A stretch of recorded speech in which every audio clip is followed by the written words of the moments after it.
remember well a discussion that lasted for quite a while a couple of years ago that I had with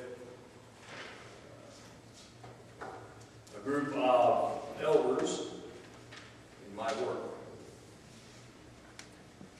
And in our work, we were discussing some things that they expected and some things that I expected.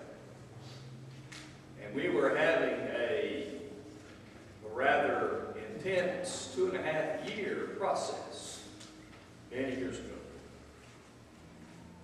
And in that process, it became very apparent to me that we were circling what appeared to me to be the heart of the matter.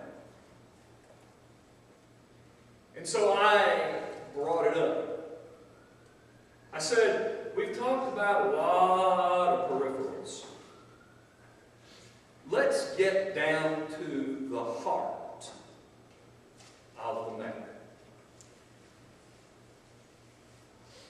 The point being, as you and I use that phrase and as we understand it, the point is that there are things that are on the periphery of a central idea and a central focus that we need to have. And until we are able to deal with that particular centralized theme, then we're not able to deal with the entire subject. For about 4 or 5 years now, I've been fighting a problem in my golf swing.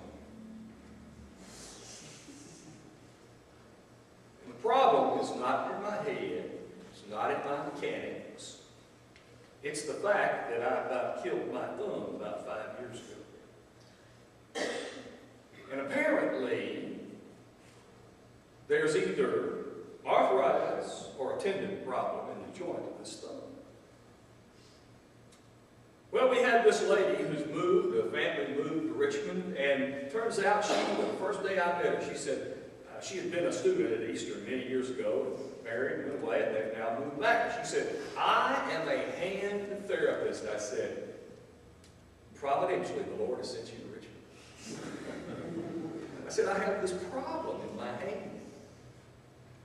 Well, she immediately took my hand and she began to try and figure out by touching and prodding what it was like and what the problem was. And of course, I was falling asleep because she was just massaging.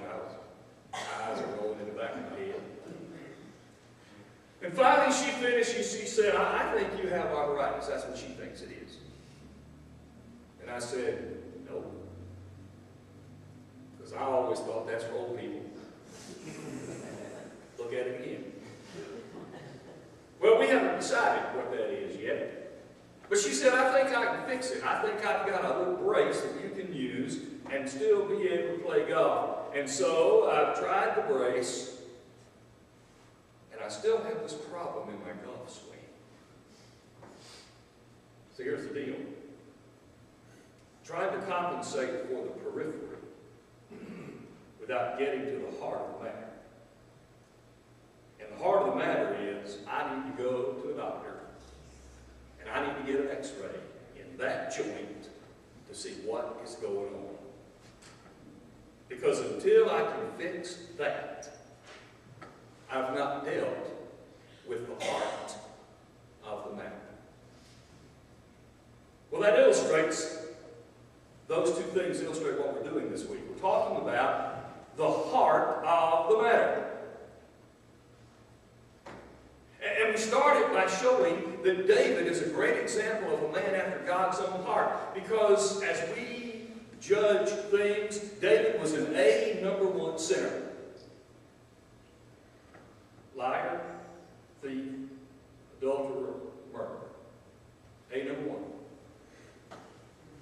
But when he confronted himself, he changed.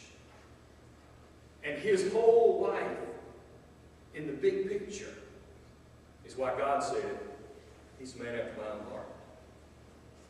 So David says, you're as a human, you're okay. You're going to sin, you're going to get better, but you can still be okay in the sight of God.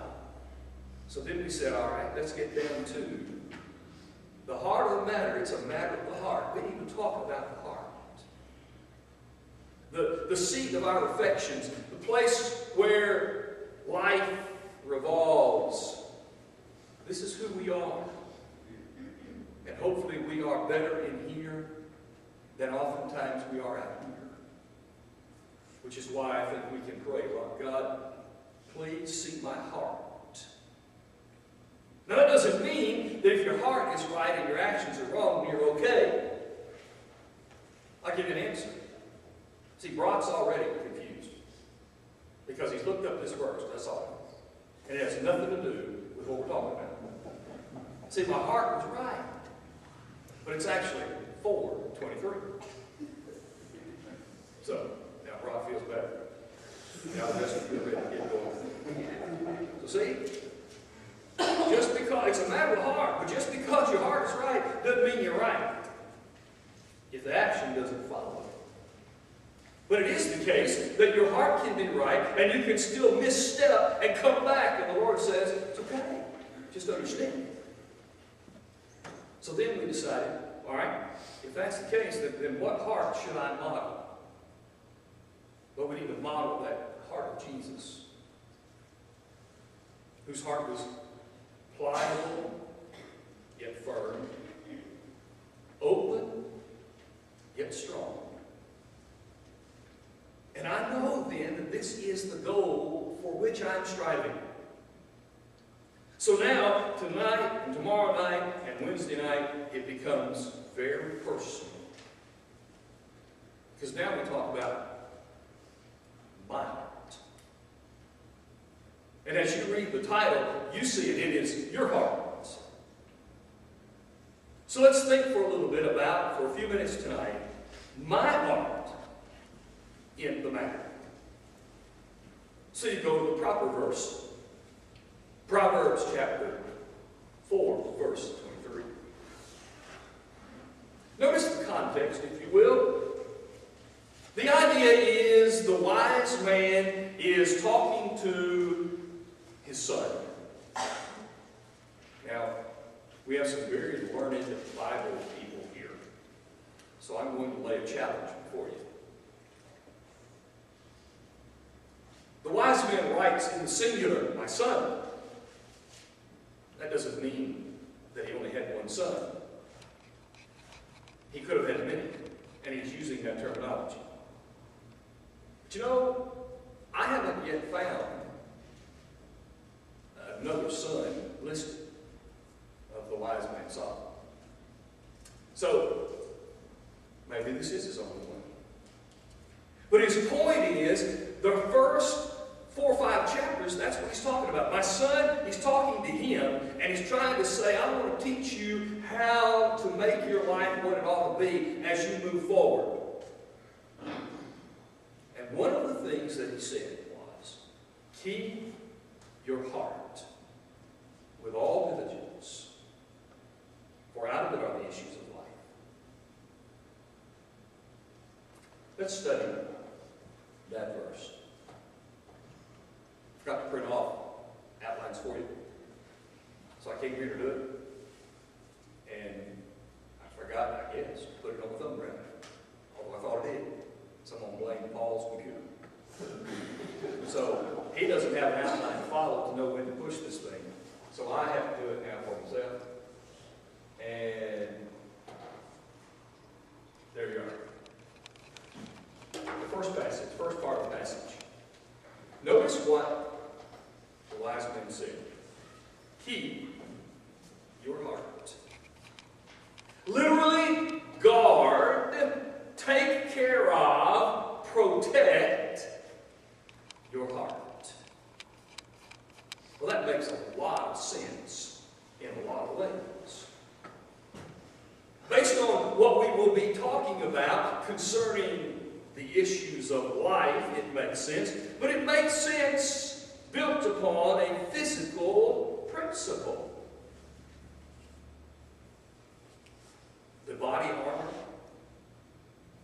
The body armor, for instance, of a policeman on the job is what? This. They wear the bulletproof vest, right? Why? Protect the heart. The armor of a man in battle, certainly he had a helmet, but he had the midsection covered, or they had a shield to cover. Why? Because you have to keep your heart. You got to protect it. That's why we probably should, and some do, exercise. Build up the heart. Provides a little protection. That's why we sometimes choose to eat properly, because we're protecting the heart. The wise man said to his son, keep your heart, guard or watch over it. Go, if you will, to Colossians chapter 3.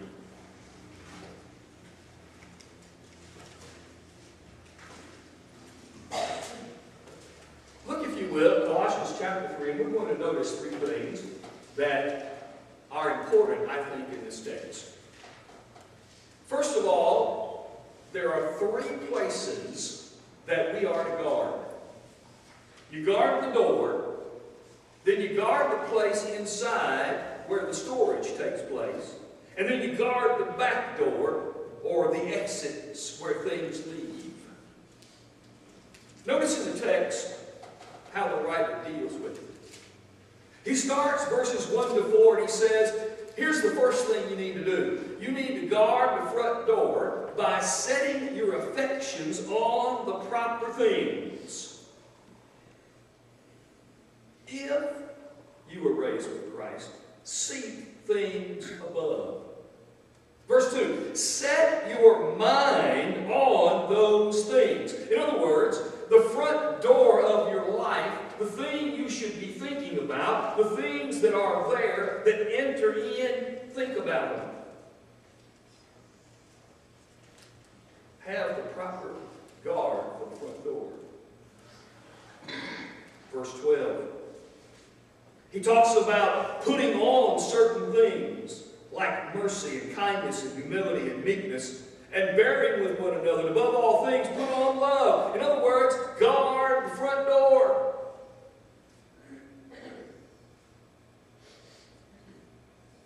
My heart in this matter can be protected very well if the first thing we would do is guard what gets into it. Everything that we have in this world that comes to our advantage, technologically for instance, has another side to it where Satan can conscript it and take it for his own and use it for damage.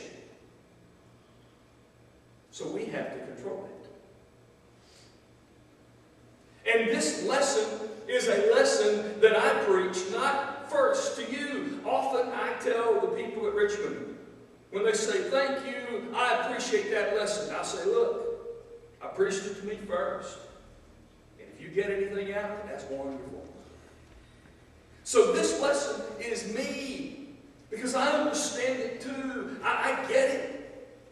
We can misuse the advantages that life has to offer and use it for a way to put bad things in the heart. And so Paul was telling the Colossians, you need to guard the front door. So much of what causes damage to the heart could be stopped merely by